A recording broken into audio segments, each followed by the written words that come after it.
welcome to today's webinar. I'm Dannika Warburton. I'm the Principal of Investability, and we have the absolute pleasure of helping Fenix Resources with their investor relations. I'm also joined today by Fenix's Chairman John Welborn, and we're thrilled that you can also join us to discuss, well, for us to discuss with you the exciting news that was announced this morning, which effectively makes Fenix Resources a fully integrated mining, haulage and logistics company. So we're going to do things a little bit differently today. Instead of doing a page turn through the presentation, we thought we'd play you a short video, which we've prepared, and then I'll hand over to John.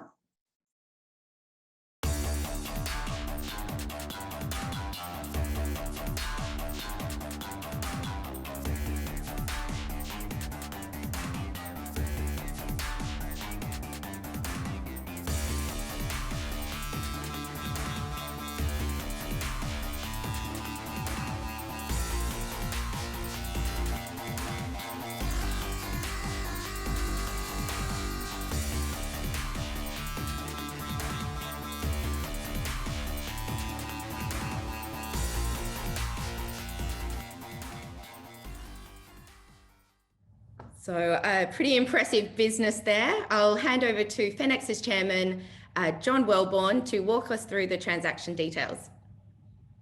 Thanks a lot, Dannika. That is a nice little short video, and good to wake up with a bit of upbeat music. But a lot for the Fenix team, headed by Managing Director Rob Briley, to be proud of there. And what you saw in the video was, and what's behind me, is the high-grade Iron Ridge deposit that forms the foundation of Fenix's current operations. But intrinsically, you also saw the crushing and screening plant that creates a beautiful high-grade lump product and a high-grade fines product. And then most importantly for any bulk commodity producer, our pathway to market, being Fenix New Haul haulage fleet, and then storage facilities and loading facilities at the Port of Geraldton. And today's announcement that I'm really delighted to be here to talk about is our acquisition of 100% of the haulage component of that logistics pathway for Fenix. One of the key successes of Rob and the team was to establish, along with Craig Mitchell and his New Haul team, the Fenix New Haul business at the inception of the Iron Ridge mining operations to handle the company's haulage. And today we've announced that Fenix is acquiring the 50% of that business that we don't already own. It's a highly value accretive transaction to Fenix shareholders. But I'm more excited about the strategic opportunities it represents.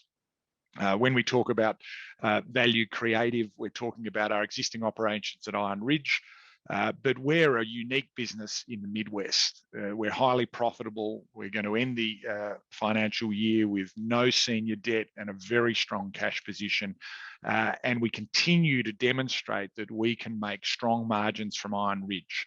We've been a benefit of strong commodity prices, but we've really been almost unique in the small-scale iron ore industry by effectively hedging our production. We have 50,000 tonnes of our production hedged to September of this year at 230 Australian dollars a tonne, and we very recently locked in a further 35,000 tonnes a month from September through to June of next year, 2023, at 180 dollars Australian a tonne. So a significant portion of next financial year's production is locked away at strong margins. And that makes today's announcement about the haulage business even more exciting. It brings down our C1 cash costs by $10. That represents the 50% of the gross margin of our haulage business that is currently, until this transaction, owned by New Haul. The largest cost component of our operations is haulage. So the ability to own and control 100% of those cash flows is crucial. And we're now targeting 70 Australian dollars a tonne FOB C1 cash costs. And when I joined the company, they were up above 90, and that is a significant opportunity. So while we're being very effective at hedging the commodity price, the best hedge for any producer is to control and reduce your costs. And that's the fundamental driver of today's transaction. But equally, when I talk about the strategic imperatives, it provides flexibility in our existing business. Owning 100% of that haulage fleet means that it operates exclusively for the benefit of Fenix. It gives us lots of opportunities to change our production rates subject to requirements and commodity prices and ultimately profitability. And it unlocks potential huge opportunities for growth. As described in the video, Fenix is an iron ore mine, a haulage pathway, and a port operation. We own our own storage sheds at the port and the only side tipping truck loadout at the existing port of Geraldton. And when we look at growth opportunities, they started extending the life of Iron Ridge. We've got 400 square kilometres of relatively recently acquired 100% iron ore rights around us. And we sit at the bottom end of the world range and the entire Midwest with huge opportunities for iron ore and other strategic metals, manganese, tungsten, vanadium. And Fenix now has a huge strategic advantage when we look at our haulage operation in terms of safety and, most importantly, cost. I believe is significantly better than any of our competitors. Another key aspect of the transaction is that Craig Mitchell from Newhall will become Fenix's largest shareholder and has the right to nominate a director. And we're really expecting and looking forward to Craig joining the board. As a board, I'm pleased to chair a very small and very focused board, which currently consists of myself, Rob Briley as managing director. He's been the founder of the success of Fenix and responsible for the business that we saw in the video, as well as my fellow non-executive director, Gary Plowright, who has been an executive with the company, has been involved with the inception, one of the original vendors of the Iron Ridge project, and intricately linked with the success. And Craig's position as an innovator, as a former Entrepreneur of the Year, and as someone who brings enormous logistics capabilities and knowledge, as well as his direct involvement in our largest cost driver, it will be a huge addition to the board. That's another key part of today's transaction. So there is a presentation out on the ASX and on our website this morning. I know there's a lot of people looking at this webinar. Please look at the presentation. It does have some updates, as well as today's announcement, which is a very important step for Fenix. And so, Dannika, I look forward to any questions. Thanks, John. We have received an overwhelming amount of questions, actually. So thank you to everyone who emailed those through. If you'd like to ask a question, you can type it into the Q&A feature down the bottom of the screen. Any questions we don't get to, we'll get to you privately after the webinar. So firstly, I've got one from Matt, who says he's a shareholder of Fenix and very pleased with board and management. On the justification of the transaction, can you please explain the main benefits of owning 100% of a haulage business? Well, look, obviously it's set out in the announcement and I've covered that. I would summarise, though, really quickly: cost, flexibility, growth. So owning 100% of the haulage business reduces our cost. And if you look at the volatile commodity, any commodity, but particularly iron ore, there will be periods of time where we produce during lower iron ore prices, and having the control on and producing and then having control, both in terms of those benefits of cost and flexibility, allows us to continue where others won't. And it's the strength of big players like Fortescue, Rio and BHP, and it's now a strength of Fenix. The growth angle is, we effectively own a railway that can move. It's like a snake. It's a haulage fleet that is currently very effective for Iron Ridge, but it can be effective for other things, particularly in the Midwest, and that's exciting. They're the summary, Matt, of the benefits of today's transaction, and thank you for your support.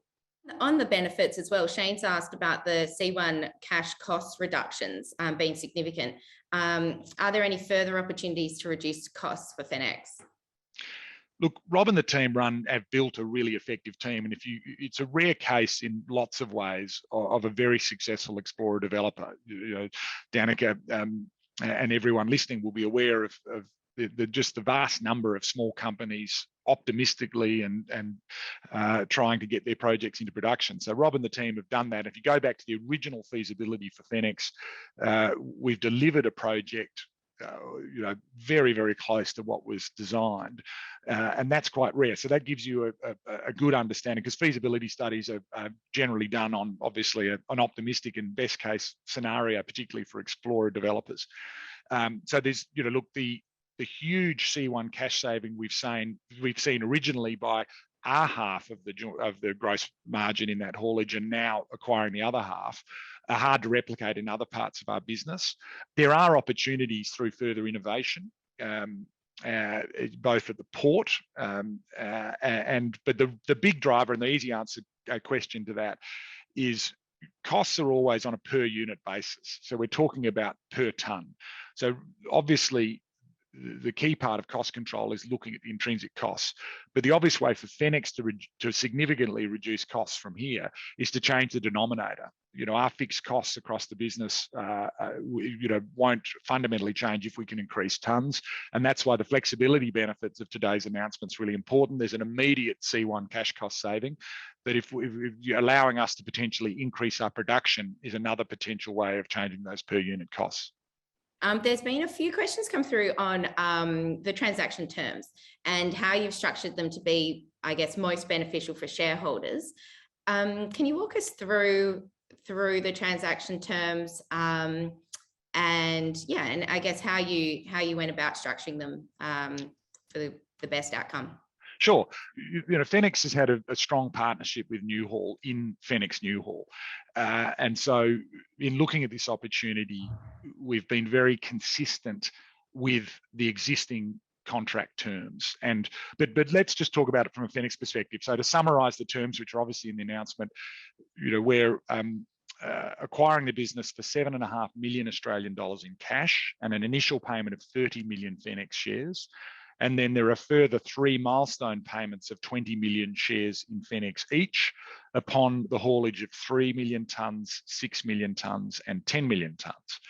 And obviously, those first 2 of those milestones are well within the existing mine life of Iron Ridge, and the 10 million tonnes is beyond what we currently see at Iron Ridge, but well within the scope of what we think is possible. So in answering the question about the structure of the transaction, from Fenix's perspective, we modelled the value. We're very aware of the profitability and the value in that business. If you think about it from a C1 cash cost, we've acquired a cost saving of $10. So at our current run rate of 1.25 million tonnes a year, that's a C1 cash cost saving of $12.5 million, which we bought for $7.5 million cash and 30 million shares. I mean, I think that's a cracking deal. But importantly, in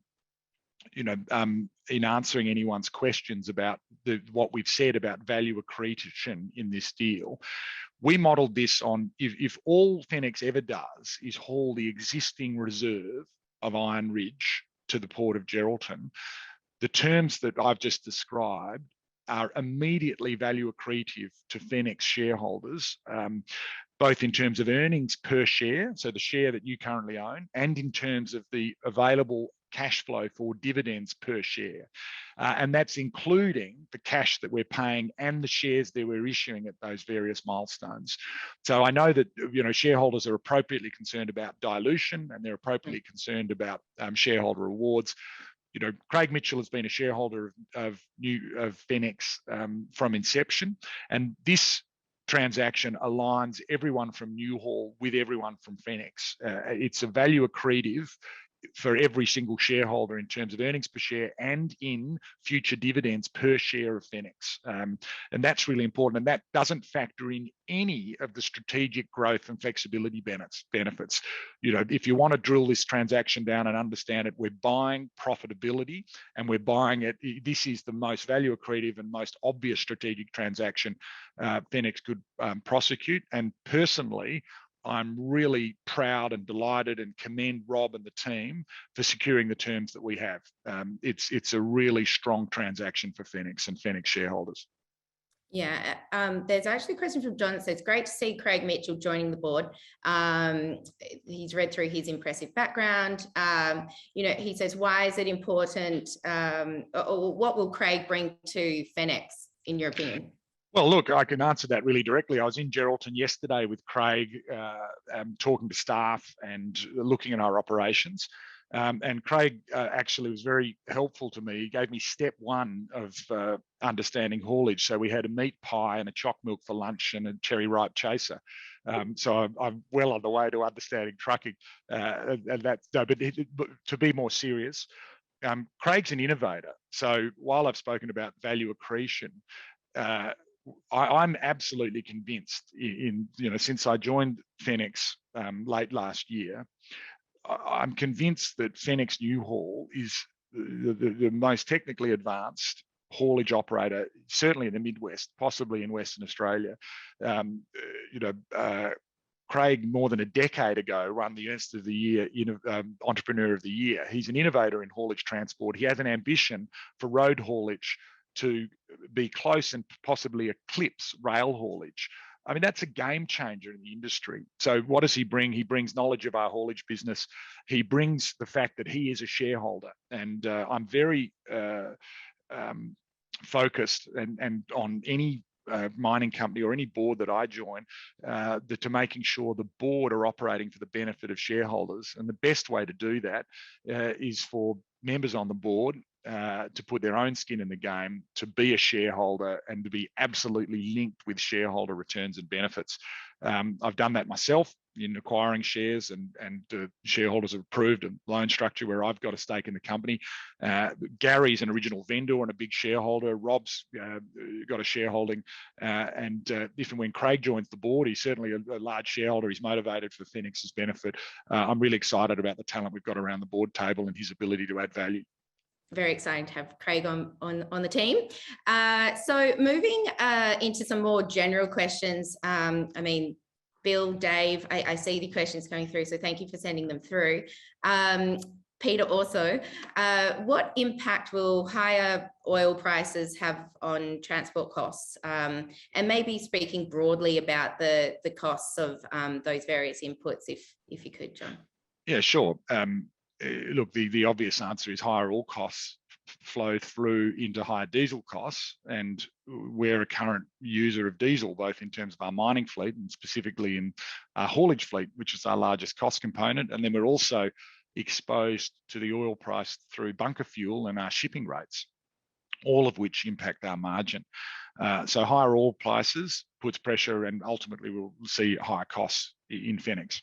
However, talking to Craig, in more broad sense, we're not seeing cost escalation in Fenix Newhaul, and I believe the same is true in our broader Fenix business, that some of the Pilbara iron ore miners are seeing. So the one area of cost where we're going to see escalation is, as the question frames, oil prices.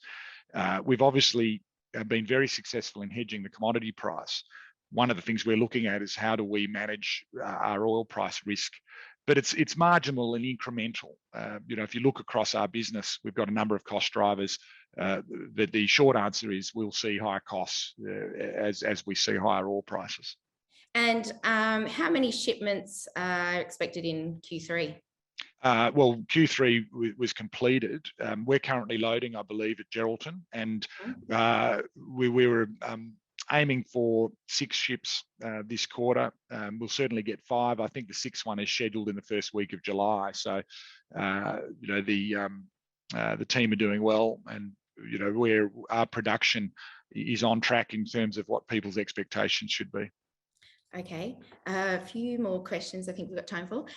Dividends. Everyone's asking about them. Can you provide any guidance on this? Sure. We have a very clear dividend policy which says that Fenix will pay between 50 and 80% of full year profits to shareholders as a final dividend, subject to the availability of franking credits. We've paid a $10 million tax bill during the current quarter. We're still going to end the quarter with no senior debt at the Fenix level and a very, very strong cash position. And we're going to be profitable for the full year, and it'll put us in a position to declare a dividend based on that policy. So the people who are interested in the dividend will obviously be interested in the deliberation that's yet to take place by the board, but I can guarantee that we're very aware and committed to that dividend policy. Mm-hmm. I remind shareholders that last year we paid a 5.25 final dividend, and obviously companies are always referential to the dividends paid in the past. But that policy and the declaration of a dividend will obviously only be decided by the board once we've got sightline on what the full year profitability is.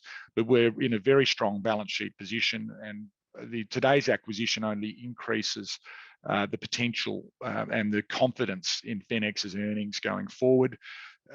Obviously, looking longer out into the future, the company's capacity to fund growth is huge, and the potential for future growth for the benefit of shareholders is something that's quite exciting. But in the absence of any growth investments, we'll maintain and continue that generous dividend policy.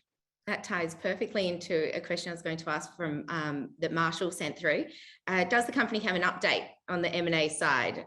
Is the company looking to utilise its cash reserves effectively? Yes and yes. So look, the continue. I mean, today's transaction delivers perfectly into the growth strategy that was outlined shortly after I joined the board last year. So Fenix, as I've mentioned, has been very impressive on a single-minded focus of building the operation that you've seen in the short video, and we now have the opportunity to use that as a platform and an engine for growth. To summarise the growth strategy, today's transaction is absolutely consistent with the first place you start is looking at your existing business. How can we create more value from what we've already got? The acquisition of 100% of our own haulage fleet is an absolute value accretive no-brainer, and we've announced that today. We continue to look at what's the next stage of adding value to what we've already got. Mine life extensions at Iron Ridge, something that Rob and the team have been focused on. How are we going to capitalise on the iron ore rights we bought at Scorpion? So developing an efficient exploration function and looking around for things that we already own and how to leverage them. Step one. Step two, let's be a little bit broader. Look in the Midwest. The state government have announced a $330 million budget for improvements at the existing port of Geraldton in the recent state budget. That fantastically places Fenix in our privileged position of being an owner of port storage facilities and loading facilities, as well as a client of the Midwest Port Authority. We now own 100% of a haulage fleet. So let's look at what's around us in the Midwest. And then broader, we've got a fantastic team. We've got a very strong balance sheet, and we're one of the few companies that have demonstrated capital efficiency in building low capital, high margin mining businesses. And so in that order, let's look at what we've already got, what's around us, and what's a little bit broader afield where we could replicate our model. And they're all things that we're looking at. I can assure people that we'll be very disciplined. And there's no greater discipline than being a shareholder, as Rob, Gary, myself, and Craig are. And our number one priority is to run our existing businesses and generate strong margins, and then look for growth opportunities. And personally, I'm really excited to work with that team and deliver further news flow for shareholders. I appreciate that you have to get to a lot of other desk presentations and media opportunities today, John. So we're trying to keep this short and sweet for everybody. Thank you for everybody that sent through the questions. I hope we addressed them all, even if it was in a bit of a not so direct way. But if you want to send them through, my email address is on the bottom of the announcement that went out today. Happily answer them all individually. Congratulations. And look, I'm always interested in feedback and engagement with shareholders. I'm energized by the broad base of the Fenix register, and I'll just echo what I said previously, is that it's very important for directors to be the representatives of shareholders. And so I'm very pleased with any shareholder engagement, and certainly our participation in your platform, Dannika, and Investability as part of an effort we're making to communicate clearly with shareholders, but also be available for feedback. So I'm not hard to find, and I'm the non-exec chairman of Fenix. Rob Briley and the team are dedicated and very focused, and they're always working hard. But through you, Dan, we're very, very keen for Rob and the team to engage and hear from shareholders, and what I think is a great success story, and one that's going to get more and more focus as we continue to prosecute and execute important value creative milestones exactly like today's news. Well said, John. Couldn't have said it better myself. We'll wrap it up there, and a replay of this webinar will be available on the company's website, hopefully tomorrow. So if you registered, or you obviously did because you're here, you will be emailed at the link. So thanks, John, and congratulations again. We'll see you again soon. Thank you. Thanks, everyone.